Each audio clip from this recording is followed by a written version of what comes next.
빌립보서 강의 정면 돌파 시리즈 19번째 말씀입니다. 다 같이 일어나셔서 빌립보서 4장 10절에서 13절까지의 말씀 함께 봉독해 올리겠습니다. 빌립보서 4장 10절에서 13절까지의 말씀입니다. 내가 주 안에서 크게 기뻐함은 너희가 나를 생각하던 것이 이제 다시 싹이 남이니 너희가 또한 이를 위하여 생각은 하였으나 기회가 없었느니라. 내가 궁핍함으로 말하는 것이 아니라 어떠한 형편에든지 내가 자족하기를 배웠노니 내가 비천에 처할 줄도 알고 풍부에 처할 줄도 알아. 모든 일에 배부르며 배고픔과 풍부와 궁핍에도 일체의 비결을 배웠노라. 내게 능력 주시는 자 안에서 내가 모든 것을 할 수 있느니라. 아멘. 자리에 앉아주시기 바랍니다. 자, 우리 옆에 분들에게 가장 따뜻한 미소로 같이 인사를 나누는 겁니다. 행복하세요. 그리고 한번 인사 좀 전후좌우에게 나눠주세요. 행복하세요. 행복하세요.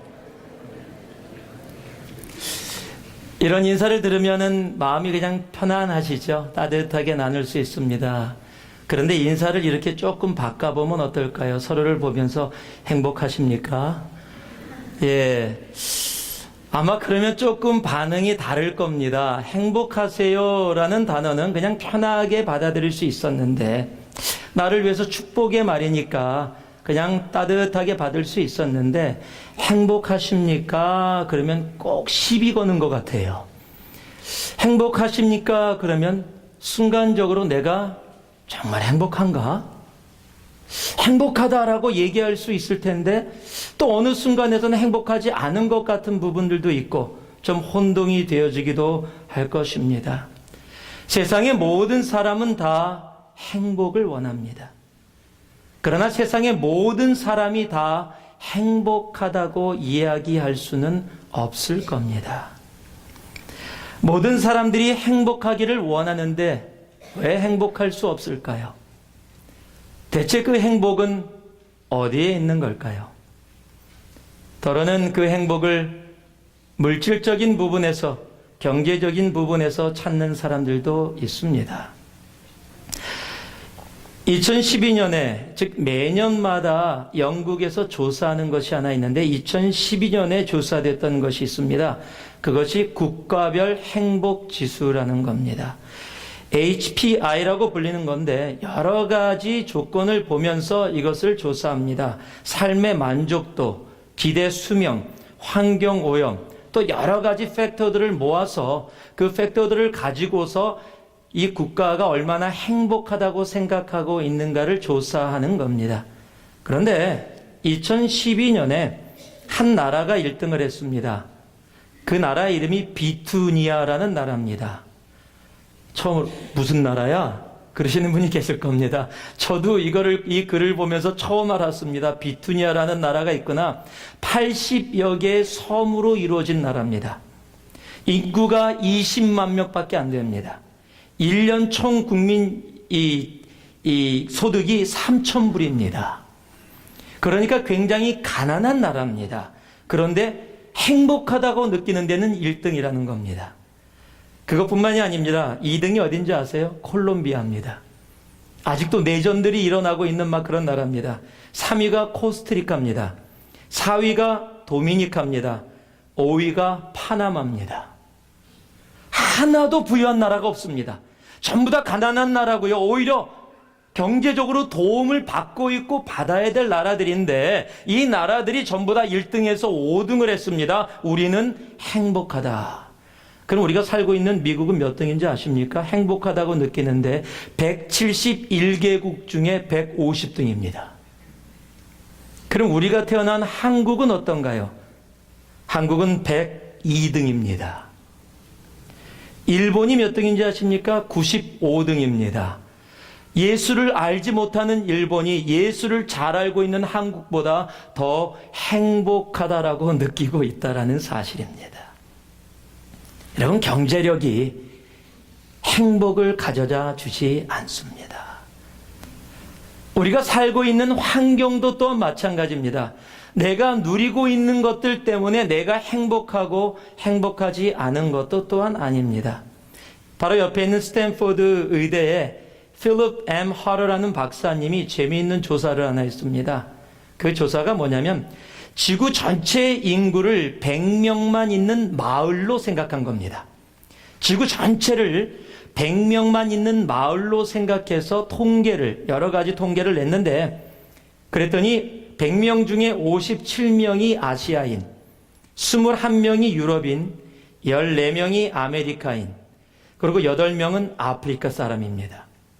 그 중에 100명 중에 70명은 유색인종이고요. 30명은 백인입니다. 70명은 비교독교인이고 30명이 캐톨릭을 포함한 기독교인이라고 통계가 나왔습니다. 100명 중에 80명이 평균 이하의 생활을 하고 있고요. 그 중에 70명은 글을 읽을 줄 모르는 문맹입니다. 그리고 100명 중에 50명은 영양 부족으로 영양실조 상태에 놓여 있습니다. 그런데요, 100명 중에 그리고 1명만이 컴퓨터를 보유하고 있습니다.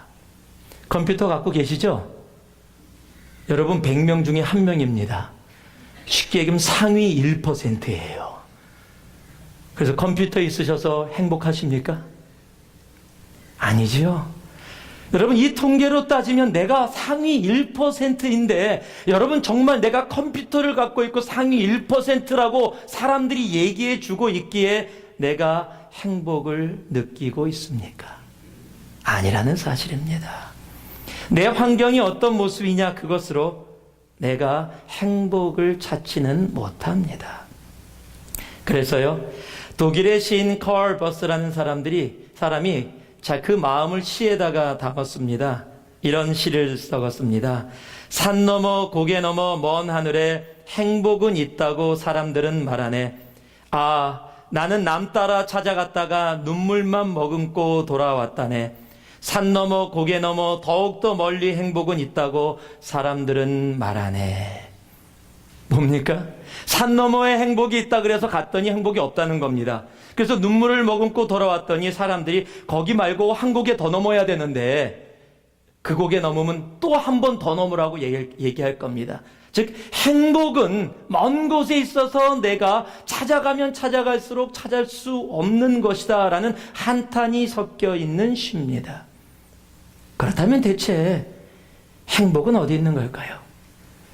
여러분, 성경에서도 행복을 찾아 나아가는 어리석은 사람들을 향해서 이사야 55장 1절과 2절에 이렇게 말씀하고 계십니다. 오라, 너희 목마른 자들아 물로 나아오라. 돈 없는 자도 나아오라. 너희는 와서 사 먹되 돈 없이 값없이 와서 포도주와 젖을 사라.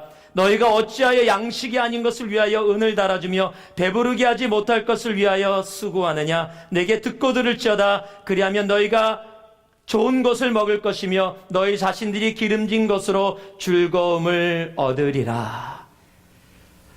하나님 앞에 나와라. 너희들이 세상에서 배부르기 원해서 찾아갔지만 그곳에 배부름이 없다. 왜 헛것을 찾아서 세상 가운데 그렇게 방황하고 있느냐. 그곳에는 행복이 없다 라고 이야기하고 있는 겁니다. 그렇다면 행복은 어디에 있습니까? 오늘 빌립보서 4장 이 10절 말씀을 시작할 때 사도 바울은 이렇게 고백을 합니다. 내가 주 안에서 크게 기뻐함은, 내가 주 안에서 크게 기뻐함은, I rejoice greatly in the Lord. 여기서 내가 크게라는 단어가 헬라어로 메갈로스라는 단어입니다.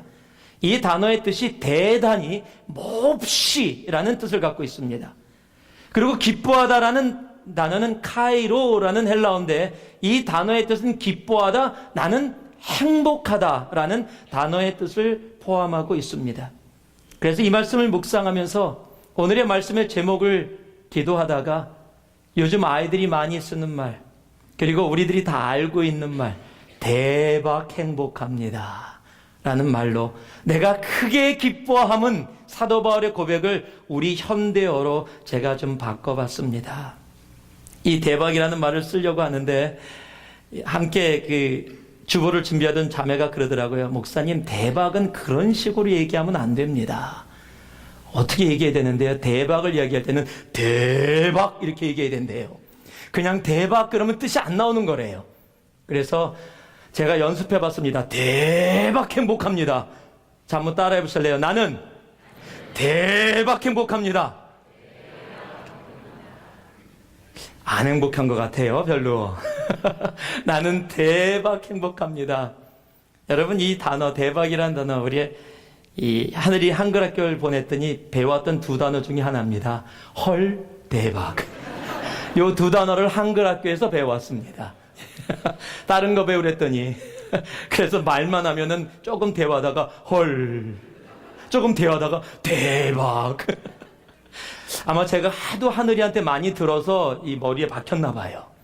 그래서 이 말씀을 묵상하면서 정말 아이들처럼 와, 대박, 대박 행복하다. 정말 진짜로 무지무지 행복하다. 몹시 행복하다.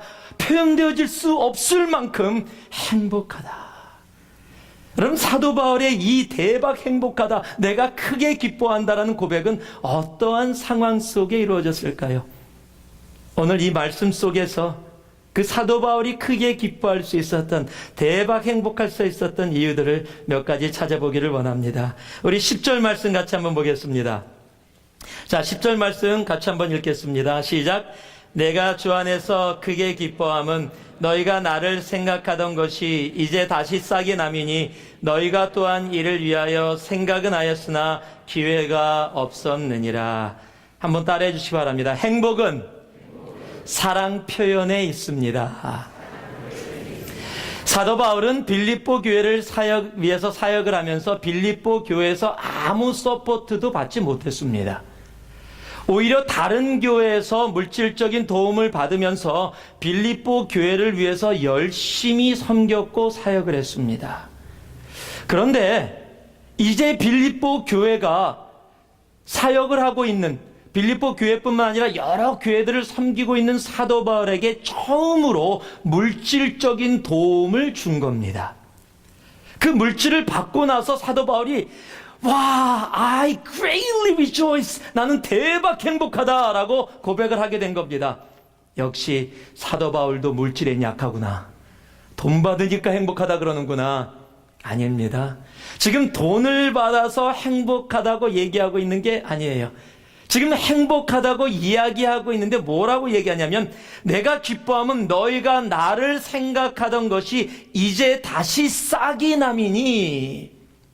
지금 땅 속에 숨겨져 있었던 씨앗이 싹이 안 나서 눈에 보이지 않았었는데, 그래서 더 이상 소망이 없다라고 생각했는데 어느 순간에 땅을 뚫고 조그만 싹이 올라온 거예요.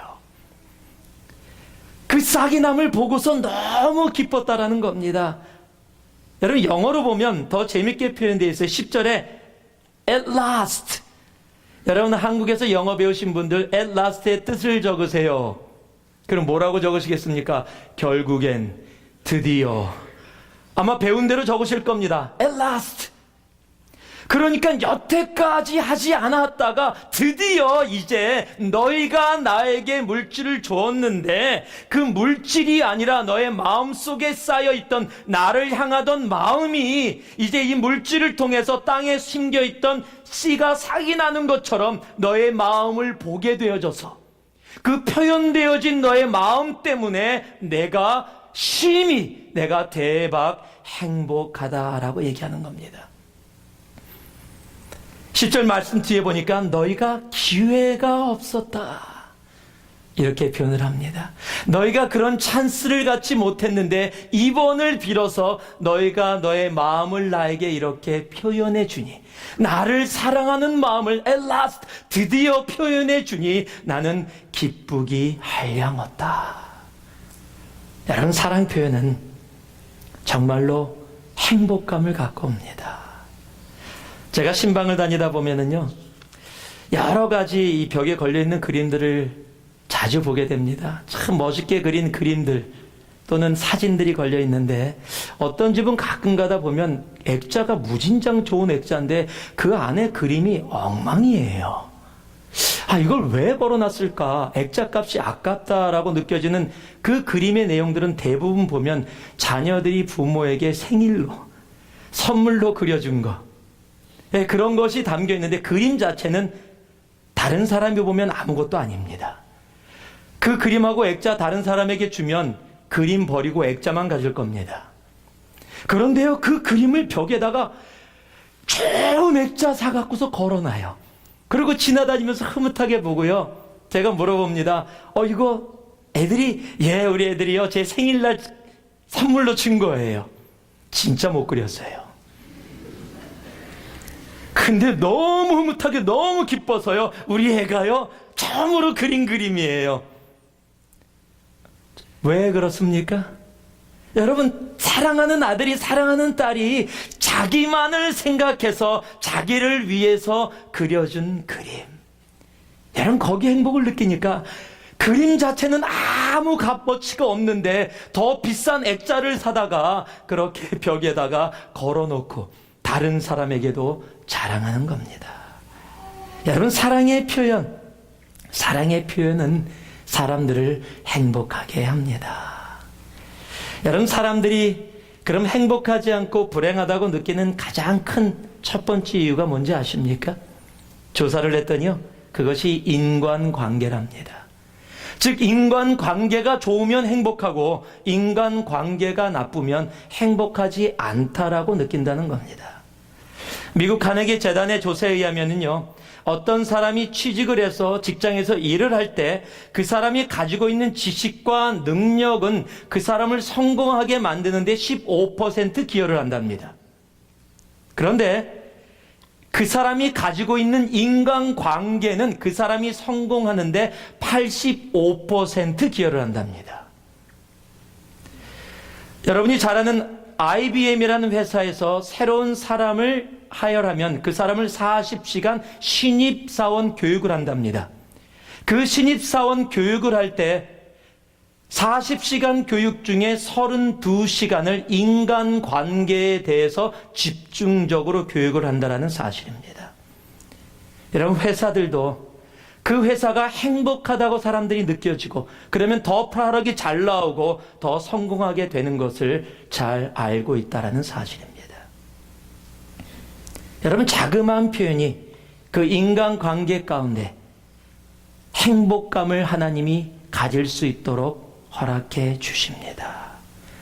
여러분이 잘 아는 히브리서 10장 24절을 보면은요, 서로 돌아보아 사랑과 선행을 격려하며 라고 이야기합니다. 쉽게 얘기하면은요, 서로 사랑 표현해라. 네가 가지고 있는 것 속에만 가지고 있지 말고, 땅 속에 묻어두지 말고, 아무리 살아있는 씨앗이 땅 속에 있더라도 땅을 뚫고 싹이 나오지 않으면 사람들이 보지 못하듯이, 그곳에 생명이 있는지 모르듯이 너희들이 땅 속에만, 네 가슴 속에만 갖고 있지 말고 그것을 표현해내라. 땅 밖으로 나와 조그만 파릇한 씨를 볼 때, 그 씨앗을 볼 때, 그 싹을 볼 때 사람들이 생명이 있구나라고 느끼듯이 여러분의 안에 있는 것을 사랑으로 표현할 수 있는 여러분들 되기를 바랍니다. 여러분, 그곳에 그 조그만 사랑 표현에 행복이 있는 겁니다. 요한복음 21장을 보니까요, 12절에서 13절에 이런 말씀이 있습니다. 예수께서 가라사대 와서 조반을 먹으라 하시니 제자들이 주신 줄 아는 거로 당신이 누구냐 감히 묻는 자가 없더라. 예수께서 가셔서 떡을 가져다가 저희에게 주시고 생선도 그와 같이 하시니라. 이 요한복음 21장의 이 말씀의 배경을 좀 알아야 합니다. 지금 예수님이 십자가에 달려 죽임을 당하시고 부활을 하셨습니다. 그리고 제자들에게 나타나서 자신을 다 보여주셨습니다. 그런데 부활하신 예수님을 제자들이 보았음에도 불구하고 베드로를 중심으로 제자들이 디베라 바다, 즉 갈릴리 바다, 예수를 만나기 전에 원래의 모습, 고기를 잡는 어부의 모습으로 돌아간 겁니다. 고기를 낚고 있는 그들, 즉 쉽게 얘기하면 예수님이 제자들과 3년을 같이 보냈습니다. 그리고 이들을 위해서 골고다의 길을 걸어가셨습니다. 그리고 이들 때문에 십자가에 달려 죽임까지 당하셨습니다. 그리고 죽임을 이기시고 부활하셔서 부활의 영광의 모습까지도 제자들에게 보여줬습니다. 그런데도 불구하고 배반하고 원래의 모습으로 돌아가 버린 거예요. 여러분, 이러면 어떻겠습니까? 여러분이 예수님 입장이라면 어떠시겠어요? 화납니다. 예수님처럼 이 디베랴 바다로 찾아갔다고 할지라도 저 같으면 그럴 것 같아요. 바닷가에서 베드로가 잘 보이는 곳에 딱 서서 팔짱 딱 끼고 째려보고 있을 것 같아요. 나 눈 좀 마주쳐봐라. 그러고서 죄책감 느끼게 할 것 같아요. 그런데요, 예수님은 그러고 계시지 않았어요. 식사 준비하고 계셨어요.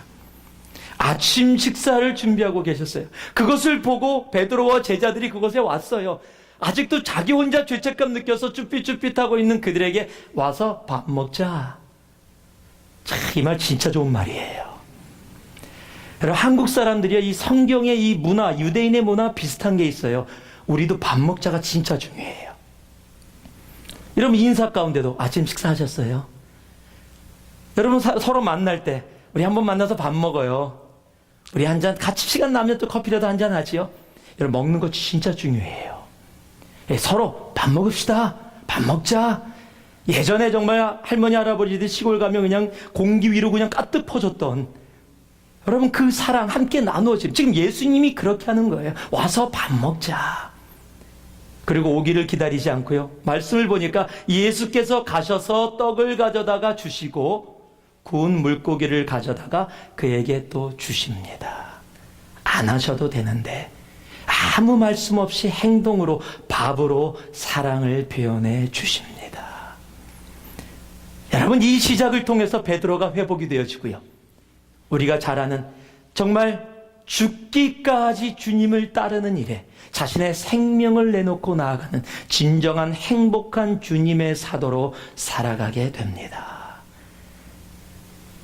여러분, 사랑의 표현입니다. 사랑의 표현이 한 사람의 그 영혼 속에 진정한 행복이 무엇인지를 알게 할 수 있다는 겁니다. 비유로 나와 있지만은요, 여러분이 너무도 잘 아는 누가복음 15장 20절에 있는 말씀이죠. 이에 일어나서 아버지께로 돌아가니라. 아직도 상거가 먼데 아버지가 저를 보고 치근히 여겨 달려가 목을 안고 입을 맞추니. 자기를 배반하고 간 아들이에요. 그 아들을 사랑하는 마음으로 기다렸어요. 그런데 멀리서 아들이 오는 것을 본 겁니다. 자, 이것도 또 한번 우리가 그 아버지의 입장이라면 어떻게 할까요? 아니요, 저 같으면 그럴 겁니다.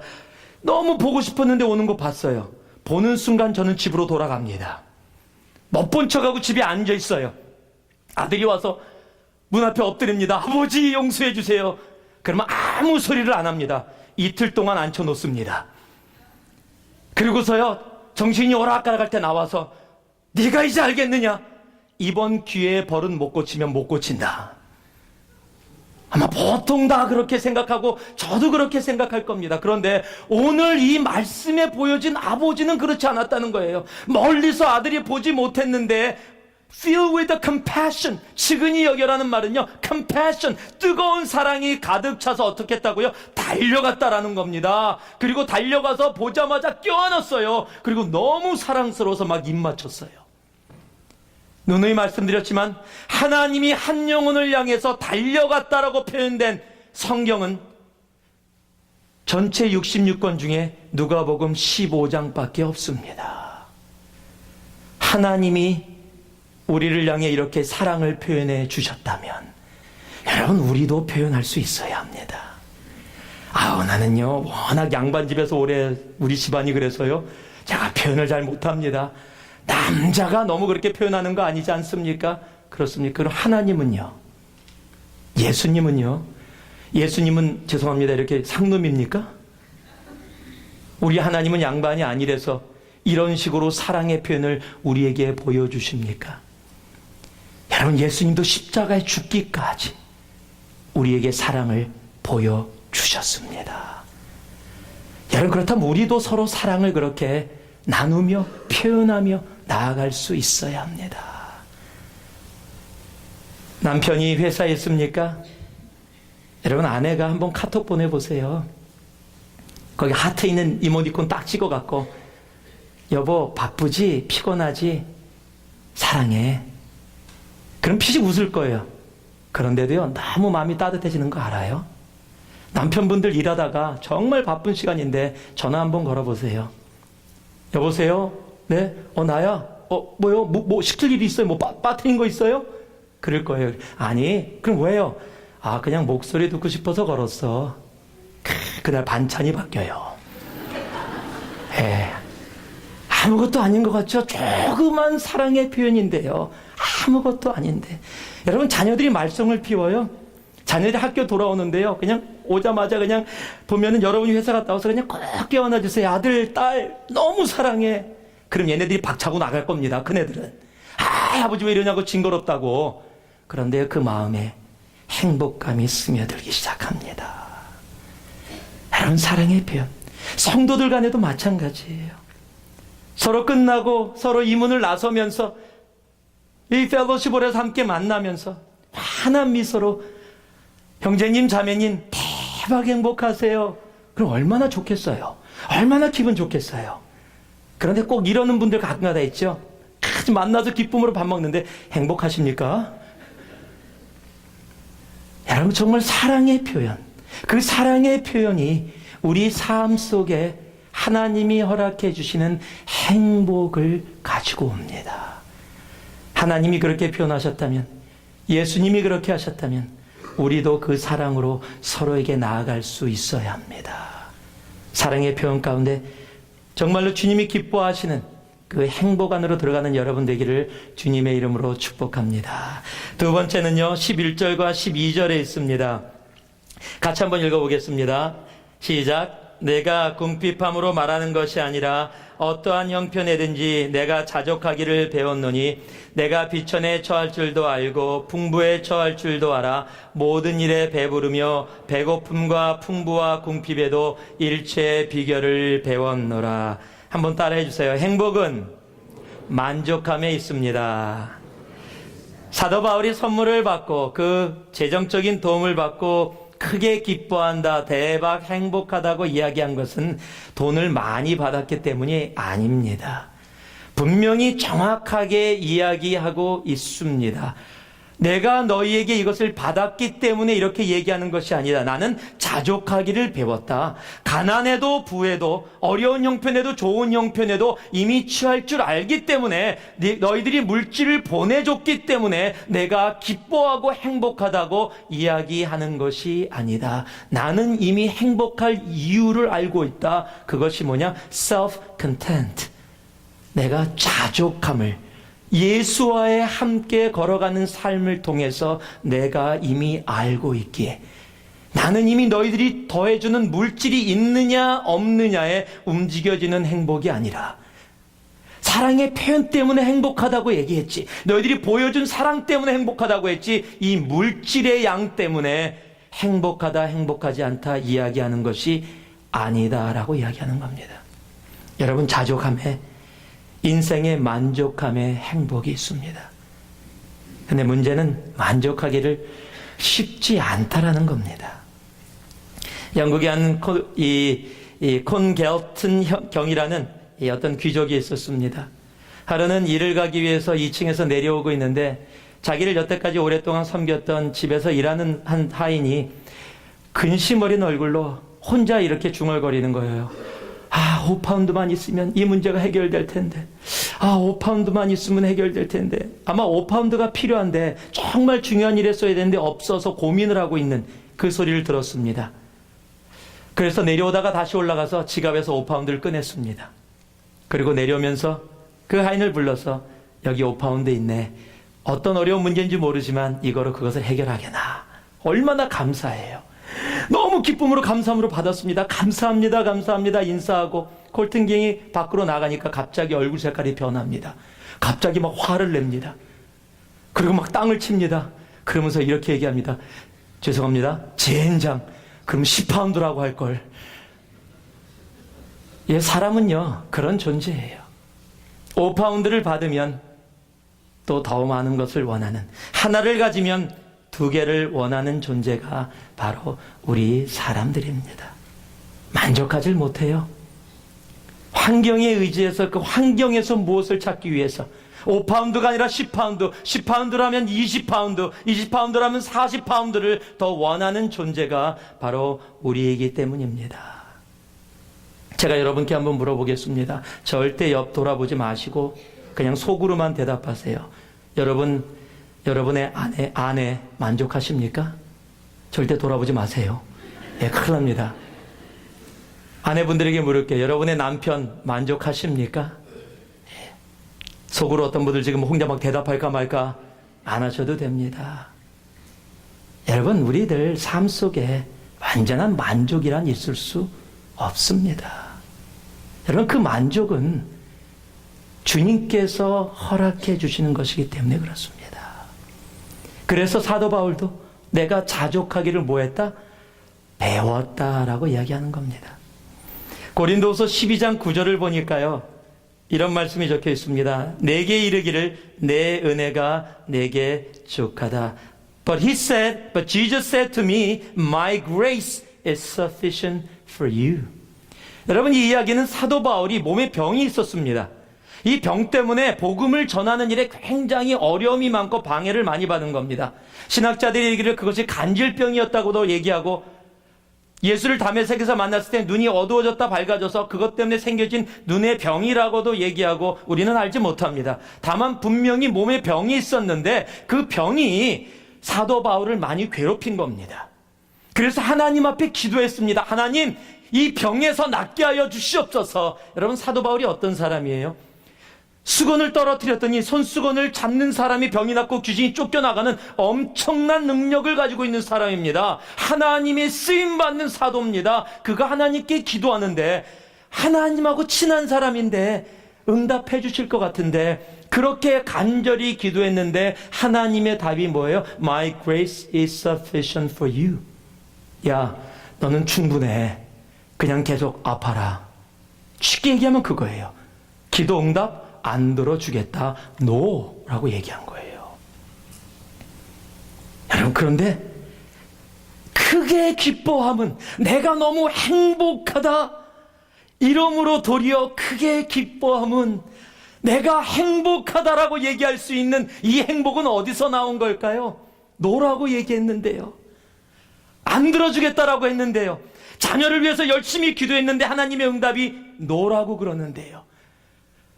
나의 간절한 기도 제목을 놓고 하나님께 열심히 기도했는데, 금식하며 기도했는데, 눈물로 기도했는데 하나님의 응답이 노래요. 그럼 불평불만해야 되는 거 아닙니까? 그런데요, 예수 안에 그 만족함을 배워왔더니 내가 행복하다고 고백하는 겁니다. 몇 주 전에 여러분하고 함께 나눴었지요. 남가주에 있는 한 2살 반짜리의 딸을 잃은 아빠가 편지를 보내오면서 크리스마스 카드, 새해 카드에 한 줄의 줄, 노라는 하나님의 대답도 응답도 감사함으로 받을 수 있는 한 해였습니다. 2살 반짜리 사랑하는 딸을 뇌종양으로 하나님께 먼저 보내며 그렇게 간절히 기도했는데 응답하지 아니하신 하나님 앞에 오히려 감사함으로 받을 수 있는 한 해였습니다. 여러분, 이런 것은 어디서 올까요? 여러분, 환경이 아닙니다. 상황이 아닙니다. 사도 바울이 자족하기를 배웠다라는 이 자족이라는 이 단어는요, 헬라어로 아우탈케스라는 단어입니다. 그런데 이 단어의 뜻이 외부 환경에 대해서 독립적이다, 보충할 필요가 없이 충분히 넘친다라는 원어의 뜻을 갖고 있습니다. 즉, 내가 자족한다라는 얘기는 외부 환경이 어떤 상황 속에서 바뀐다 할지라도, 내가 원하는 기도의 제목을 내가 하나님 앞에서 얻지 못한다 할지라도, 내 환경이 내가 원하는 만큼 이루어지지 않았다 할지라도 내가 자족하기를 예수 그리스도와 동행하는 삶 가운데 배웠기 때문에 나는 자족함으로 행복하다라는 겁니다. 여러분에게 이 행복이 있기를 주님의 이름으로 축복합니다. 여러분 안에 환경 때문에 힘들어하고 어려워하고 바뀌어지는 우리의 모습이 아니라 언제나 하나님이 주신 그 content, self-content. 하나님이 주신 그 자족함 때문에 정말로 I'm happy. I'm so happy.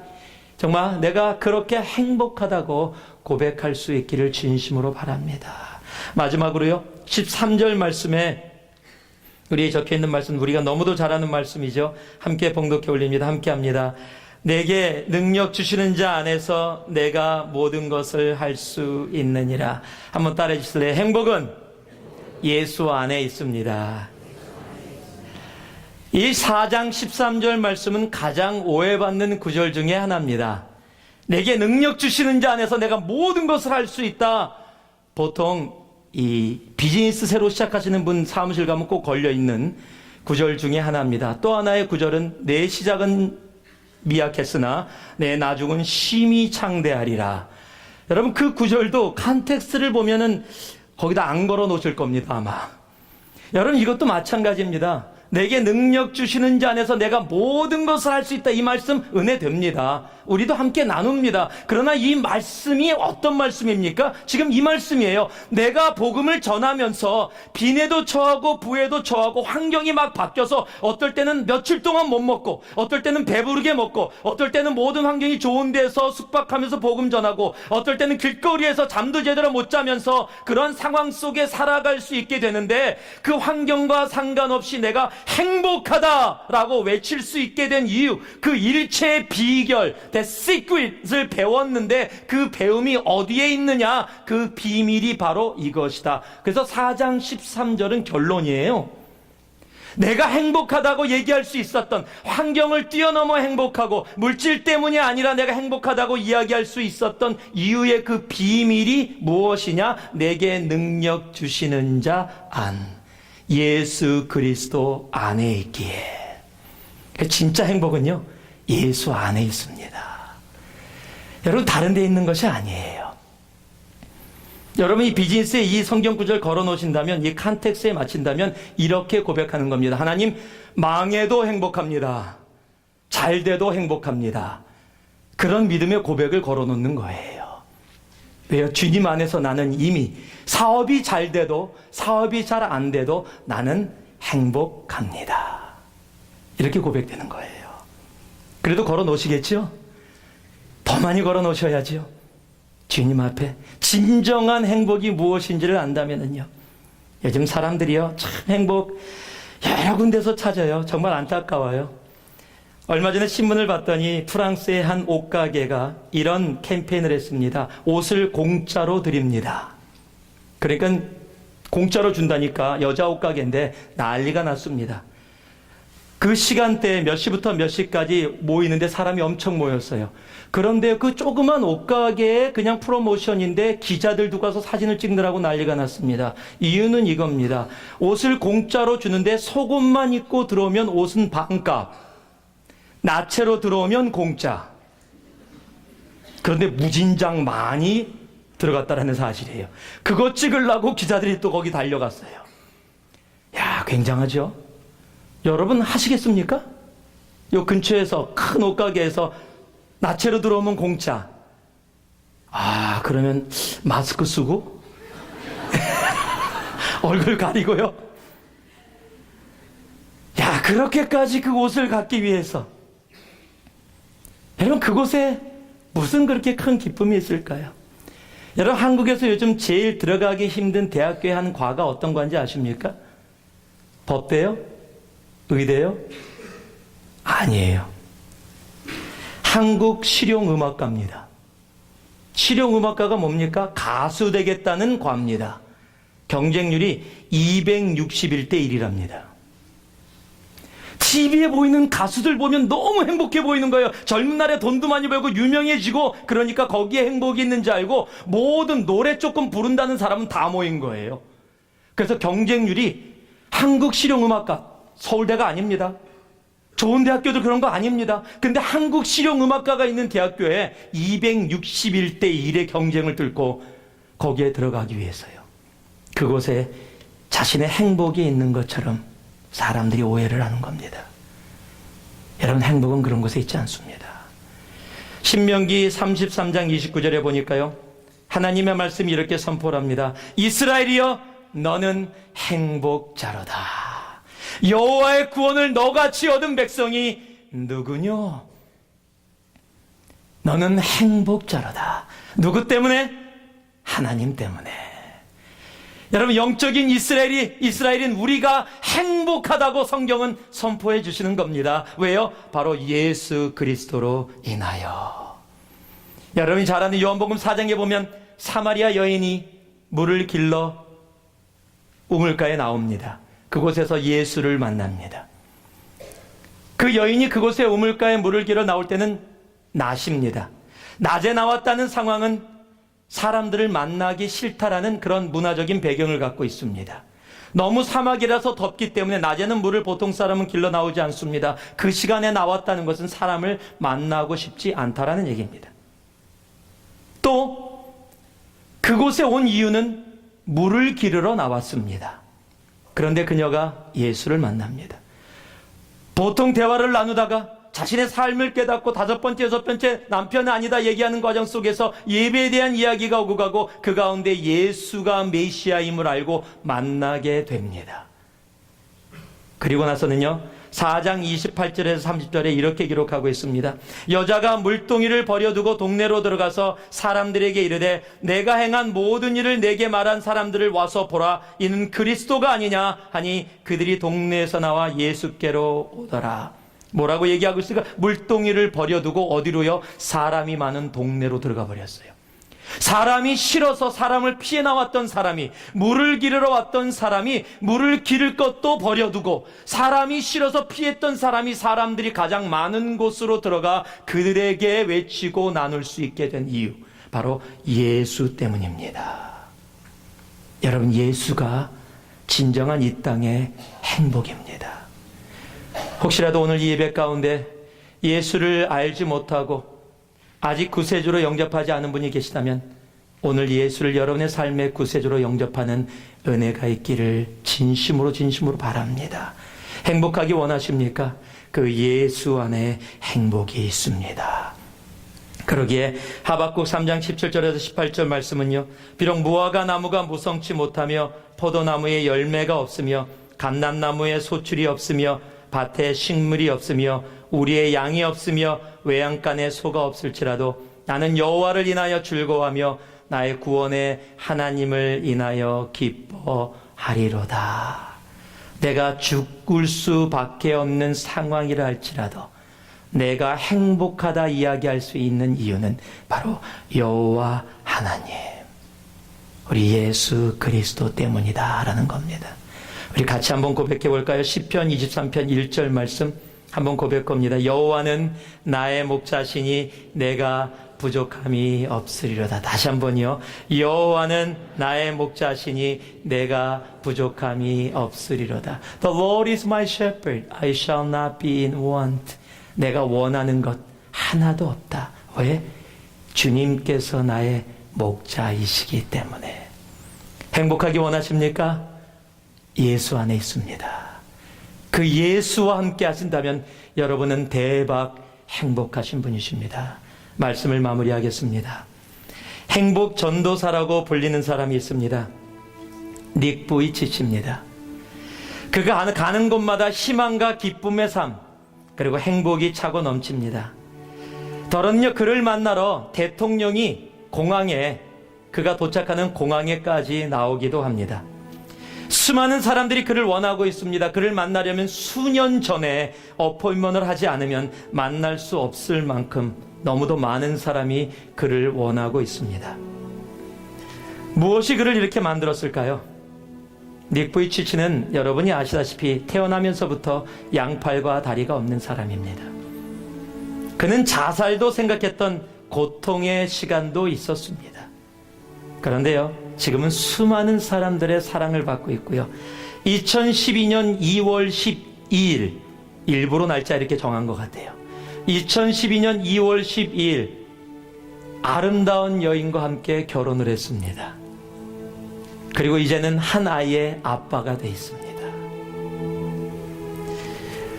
그가 이야기합니다. 장애는 나의 축복입니다. 이게 말이 됩니까? 팔과 다리가 없는 게 나의 축복이라니요. 이건 말이 안 되는 얘기입니다. 그런데 그가 얘기합니다. 장애는 나의 축복입니다.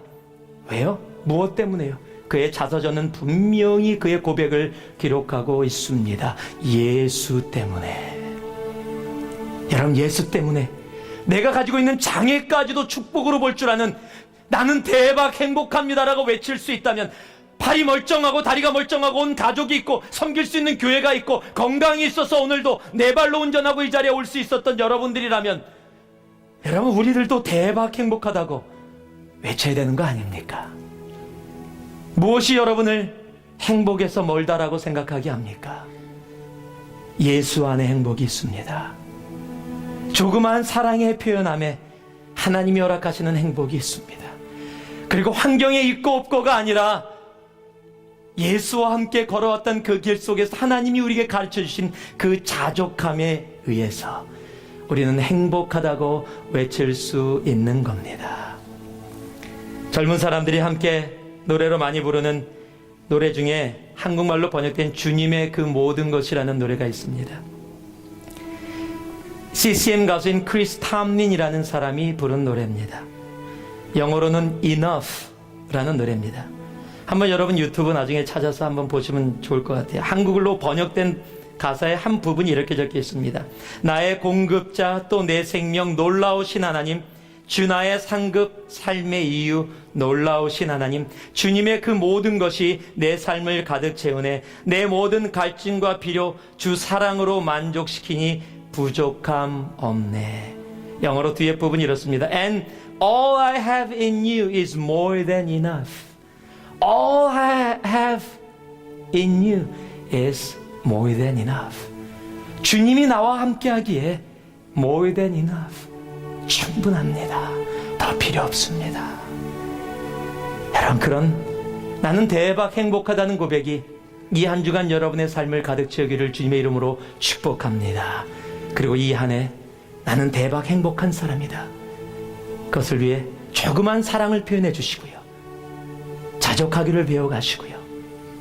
그리고 예수 안에 진정한 행복이 있음을 내 가슴에 사귀고 돌아가는 여러분 되기를 주님의 이름으로 축복합니다. 기도하겠습니다. 사랑의 아버지 하나님, 감사합니다. 진정으로 서로를 향해 행복한 고백을 나눌 수 있는 우리 모두 되어질 수 있도록 우리들과 함께하여 주시옵소서. 감사드리며 예수님 이름으로 기도합니다. 아멘.